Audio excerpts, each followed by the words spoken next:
आज की वीडियो में हम बताने जा रहे हैं पेंशन योजना के बारे में। साथियों, आप उत्तर प्रदेश से हैं, राजस्थान से हैं, मध्य प्रदेश से हैं, बिहार से हैं, भारत के किसी भी राज्य से हैं, यदि आपको पेंशन मिलती है, वो विधवा पेंशन हो, वृद्धा पेंशन हो, विकलांग पेंशन हो, यानी आपको कोई सी भी पेंशन सरकार द्वारा मिलती है, तो केंद्र सरकार ने उसके लिए नए नियम बनाए जो सभी राज्यों पर लागू होंगे। यही सब जानकारी हमने इस वीडियो में दी है। चलो वीडियो को स्टार्ट करते हैं। यदि आप एक देश के पेंशन धारक कैंडिडेट हैं और आप सभी को वृद्धा, विधवा, विकलांग या फिर प्रत्यक्ता पेंशन मिलती है, तो दोस्तों आप सभी को सतर्क और सचेत हो जाना चाहिए, क्योंकि साथियों नवंबर के महीने में सभी पेंशन धारकों के लिए एक बड़ा अपडेट निकलकर सामने आया है।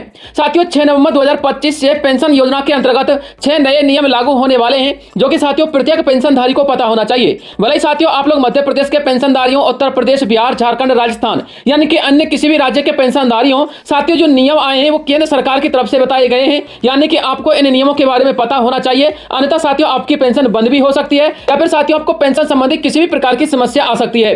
इसलिए साथियों आपको वीडियो को अंत तक देखना चाहिए और जो 6 बड़े बदलाव किए गए हैं, जो नए नियम लागू किए गए हैं, उनके बारे में आपको पता होना चाहिए। सबसे पहले हम चर्चा करेंगे साथियों पेंशन अभिवृद्धि के बारे में, क्योंकि हमारे बहुत सारे पेंशनधारियों का यह कहना है कि सर पेंशन की अभिवृद्धि कब होगी, क्योंकि बहुत सारे राज्य तो ऐसे हैं जिनमें पेंशन बहुत कम मात्रा में दी जाती है, 500 रुपए, 600 रुपए या फिर 900-800 रुपए तक ही पेंशन मिलती है। जबकि साथियों कुछ राज्य ऐसे भी हैं जिनमें पेंशन की राशि 3000-4000 रुपए भी हो चुकी है। अब साथियों किन किन राज्यों के अंतर्गत पेंशन धारकों की पेंशन वृद्धि होगी वो भी आपको इस वीडियो में पता लग जाएगा, जिसमें साथियों आपको ये पता लगेगा कि पेंशन अभिवृद्धि 4000 से लेकर 6000 रुपए तक की जा सकती है। इसके अलावा साथियों बहुत सारे पेंशन धारकों का ये सवाल होता है कि सर हम मध्य प्रदेश से हैं, उत्तर प्रदेश, राजस्थान, झारखंड, बिहार यानी कि जिस किसी भी राज्य से हैं उस राज्य की सरकार समय पर पेंशन नहीं देती, तो साथियों अब पेंशन आने की तारीख तय हो चुकी है। केंद्र सरकार की तरफ से एक निर्धारित तारीख तय की गई है। अब साथियों अलग अलग राज्यों के अनुसार अलग अलग तारीखें निर्धारित की गई है, वो मैं आपको आगे इस वीडियो में बताऊंगा। इसके अलावा साथियों वृद्धा, विधवा या विकलांग पेंशन की यदि हम बात करें तो अब की बार पेंशन धारकों के लिए एक बोनस के रूप में भी पैसा मिलने वाला है, जिसमें साथियों आपको पेंशन अभिवृद्धि के तौर पर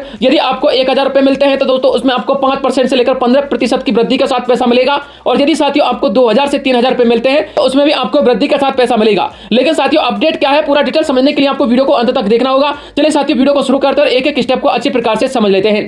साथियों सबसे पहले मैं आपको बताना चाहूंगा सामाजिक सुरक्षा पेंशन योजना में 6 बड़े बदलाव किए जाएंगे, जो कि 6 नवंबर 2025 से लागू कर दिए जाएंगे। साथियों आपको इन बदलावों के बारे में पता होना चाहिए। पेंशन स्कीम अपडेट 2025 आप लोग यहां पर देख सकते हैं। देश में करोड़ों लोग सामाजिक सुरक्षा पेंशन योजना का लाभ लेते हैं और अधिकांश लोग इस योजना पर ही निर्भर होकर अपना जीवन यापन करते हैं। हालांकि यह योजना सामाजिक सुरक्षा की दृष्टि से इन सभी लाभार्थियों के लिए अमृत जीवन योजना की तरह साबित हो रही है, जो लाभार्थियों के जीवन को जीने के लिए एक नई राह दिखाती है, एक नई किरण पैदा करती है। सरकार के द्वारा सामाजिक सुरक्षा पेंशन योजना में 6 प्रमुख बदलाव नवंबर के महीने से लागू कर दिए जाने की संभावना है, यानी कि 6 नवंबर से, ताकि पेंशनधारियों को किसी भी प्रकार की समस्या का सामना न करना पड़े और पेंशनधारियों को पेंशन वृद्धि के साथ पैसा मिले। साथियों सरकार के द्वारा किए जाने वाले 6 बड़े बदलाव इस प्रकार हैं। अब साथियों आप लोग एक एक बदलाव को अच्छी प्रकार से समझना। मैंने यहाँ पर साथियों आपको राज्यवार सूचना देने की कोशिश की है। यदि फिर भी आपका कोई सवाल रहता, कोई डाउट रहता है तो आप लोग कमेंट बॉक्स में कमेंट कर देना। देखिए साथियों पूरी आवेदन प्रक्रिया अब डिजिटल होगी। सबसे पहला नंबर है साथियों बदलाव किया गया है। पहले तक पेंशन के लिए आवेदन ग्राम पंचायत या समाज कल्याण कार्यालयों में कागजी फॉर्म से किया जाता था, और साथियों कुछ राज्यों में अभी भी किया जा रहा है। लेकिन केंद्र सरकार का आदेश है कि जितने भी राज्य हैं जिनमें पहले की तरह यह कार्य किया जाता है आवेदन का, अब साथियों इस प्रक्रिया को पूरी तरीके से बदलकर आपको डिजिटल करना होगा, यानी कि ऑनलाइन आवेदन की प्रक्रिया रखी गई है। अब साथियों आपको किसी भी प्रकार के बिचौलिया का सहारा लेना नहीं पड़ेगा। यदि आप लोग नया पेंशन का आवेदन करना चाहते हैं तो आप ई-मित्र पर जाइए, साथियों तुरंत आप लोग आवेदन कीजिए। आपके आवेदन करने के 10 से लेकर 15 दिन बाद आपकी पेंशन शुरू हो जाएगी, यानी कि पेंशन के आवेदन की प्रक्रिया को जटिल न बनाकर सरल बना दिया गया है। मुख्य बिंदु क्या साथियों, आवेदन दस्तावेज सत्यापन स्वीकृति अब ऑनलाइन प्लेटफॉर्म से होगी, यानी कि यदि आप लोग आवेदन करना चाहते हैं, दस्तावेजों का सत्यापन करवाना चाहते हैं, पेंशन का स्वीकृति करवाना चाहते हैं, तो अब आप लोग ऑनलाइन ही करवा सकते हैं। दफ्तरों के चक्कर काटने की जरूरत नहीं है। लाभार्थी अपने आवेदन की स्थिति पोर्टल पर देख सकेंगे। इससे पारदर्शिता बढ़ेगी और बिचौलियों की भूमिका समाप्त हो जाएगी। मैंने अभी थोड़ी देर पहले आपको बिचौलियों के बारे में जानकारी दी थी, तो साथियों इसका यही उद्देश्य है। अब बात करते हैं दूसरे सबसे बड़े नियम की, तो पेंशन केवल आधार से लिंक बैंक खाते में ही मिलेगी। इसके सख्त आदेश दे दिए गए हैं। भले ही आप लोग किसी भी राज्य के निवासी हो, राजस्थान, मध्य प्रदेश, उत्तर प्रदेश, गुजरात, बिहार, झारखंड, उड़ीसा यानी कि किसी भी राज्य के निवासी हो, सभी के लिए समान नियम है। अब सभी लाभार्थियों को पेंशन डीबीटी यानी कि डायरेक्ट बेनिफिट ट्रांसफर के जरिए सीधे उनके बैंक आधार कार्ड से लिंक खाते में ट्रांसफर की जाएगी, और जिस खाते में आपका आधार कार्ड लिंक नहीं है उस खाते में पेमेंट नहीं आएगा। इस बात को आप लोग ध्यान में रखना, इसके जिम्मेदार आप लोग खुद रहेंगे। मुख्य बिंदु समझिएगा, बिना आधार लिंक से आपका कोई भुगतान नहीं होगा। गलत फर्जी खाते को सिस्टम से बाहर किया जाएगा।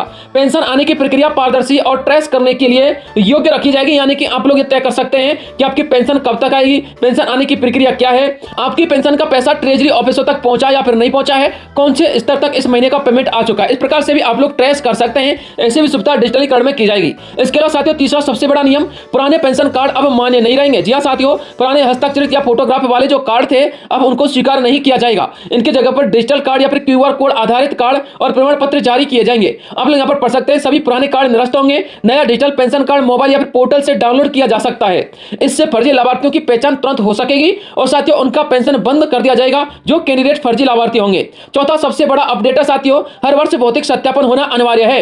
हर पेंशनधारी को साल में एक बार यह साबित करना होगा कि वह जीवित है और पात्रता की शर्तें पूरी कर रहा है। ऐसे में साथियों मुख्य बिंदु क्या रहेंगे, बैंक या फिर ई-मित्र या फिर पंचायत स्तर पर जाकर भी जीवन प्रमाण पत्र आपको देना होगा। यदि समय पर सत्यापन नहीं हुआ तो पेंशन अस्थायी रूप से रोक दी जाएगी।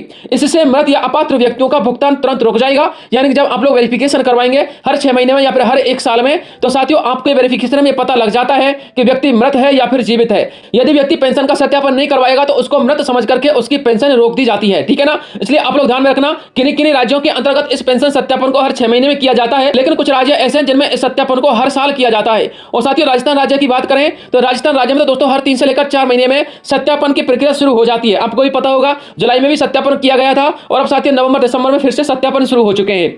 अब बात करते हैं साथियों आप लोग के अगले नियम की, जो कि 5वां सबसे महत्वपूर्ण नियम है। साथियों ई-KYC को अनिवार्य कर दिया गया है, यानी कि सभी लाभार्थियों को अब ई-KYC प्रक्रिया पूरी करनी होगी ताकि उनकी पहचान, उम्र और बैंक विवरण डिजिटल रूप से सत्यापित हो सके।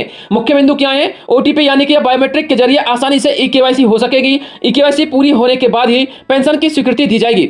इससे फर्जी दस्तावेजों पर आधारित जो आवेदन है उनको अस्वीकार कर दिया जाएगा और फर्जी कैंडिडेटों की पेंशन रोक दी जाएगी। और जो हमारे ऐसे पेंशनधारी जो फर्जी नहीं है उनको हर महीने पेंशन देने में भी सुविधा मिलेगी। छठवां सबसे महत्वपूर्ण नियम, ग्रामीण और शहरी क्षेत्र में ऑनलाइन सत्यापन केंद्र खोले जाएंगे। यह साथियों सबसे महत्वपूर्ण नियम है पेंशनधारियों के लिए। जी हां साथियों, सरकार हर ब्लॉक और नगर निकाय स्तर पर पेंशन सत्यापन एवं सहायता केंद्र यानी कि वेरिफिकेशन सेंटर खोल रही है। इससे साथियों होगा क्या, जो पेंशनधारी उसको सेंटरों पर जाकर चक्कर काटने की जरूरत नहीं है। पेंशन ऑफिसों में, पेंशन दफ्तरों में चक्कर काटने की जरूरत नहीं होगी। किसी भी प्रकार की कोई समस्या होगी तो आपके गांव में, आपके शहर में जो सहायता केंद्र खोला गया है पेंशन सत्यापन का, वहां पर जाकर के आप लोग अपनी समस्या का समाधान करवा सकते हैं।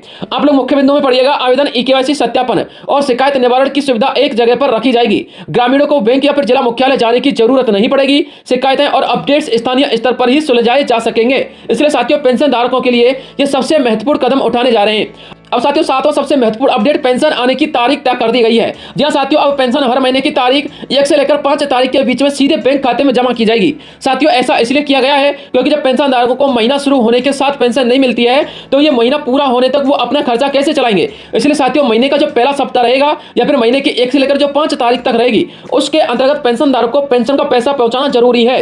साथियों EPFO और राज्य सामाजिक सुरक्षा विभाग ने ये नियम दिए हैं। हालांकि साथियों ऐसा कोई ऑथेंटिक नोटिफिकेशन तो नहीं है, लेकिन सुझाव दर्शाए गए हैं। विभाग के अनुसार पेंशन जिस माह की है उसकी पहली कार्य दिवस या फिर अधिकतम 5वें दिन तक खाते में पहुंचना अनिवार्य है। यानी कि साथियों ये राज्य सरकार को निर्देश है कि पेंशन 1 से लेकर 5 तारीख तक पहुंच जानी चाहिए। उदाहरण के तौर पर यदि पेंशन अक्टूबर माह की है तो वो 1 से लेकर 5 नवंबर के बीच में आपके खाते में आ जानी चाहिए, क्योंकि साथियों EPFO राज्य सामाजिक सुरक्षा विभाग के अनुसार इसका यह नियम लागू कर दिया गया है। अब बात करते हैं साथियों 8वां सबसे महत्वपूर्ण नियम, जो कि पेंशन अभिवृद्धि को लेकर है। तो दोस्तों आपको बताना चाहूंगा, अलग अलग राज्यों में पेंशन की राशि अलग अलग रखी गई है और अलग अलग वृद्धि की जाती है।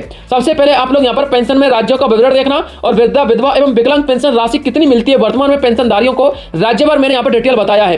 फिर साथियों हम चर्चा करेंगे पेंशन अभिवृद्धि की। तो देखिए राजस्थान में बात करें तो राजस्थान में 1000 से 1250 रुपए प्रति माह तक मिलती है और 2025 के नवंबर तक का यह अपडेट है। उत्तर प्रदेश की बात करें तो 500 से लेकर 1000 रुपए प्रति माह मिलती है, लेकिन साथियों इस श्रेणी के अनुसार मिलती है। कुछ पेंशनधारी ऐसे भी हैं जिनको 1500 रुपए तक का पेंशन उत्तर प्रदेश में मिलता है। मध्य प्रदेश में 600 से 1000 रुपए मिलती है और यह साथियों वृद्धा और विकलांग कैंडिडेट को मिलती है और विधवा को मिलती है। और केरल की बात करें तो 2000 रुपए प्रति माह पेंशन दी जाती है। यह साथियों नवीनतम आंकड़ों के अनुसार है। और हरियाणा में साथियों 3000 रुपए प्रति माह पेंशन वृद्धा अवस्था के लिए दी जाती है।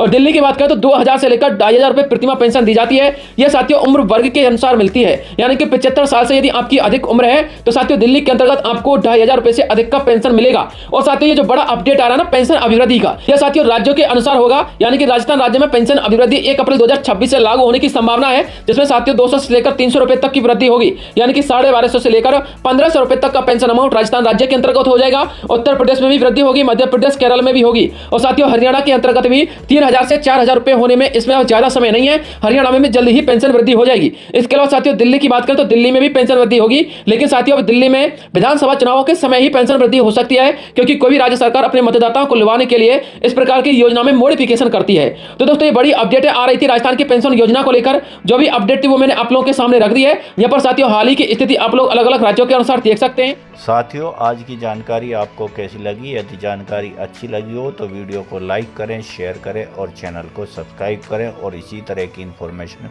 वीडियो देखने के लिए एक बार हमारे चैनल को विजिट जरूर करें। Thanks for watching this video.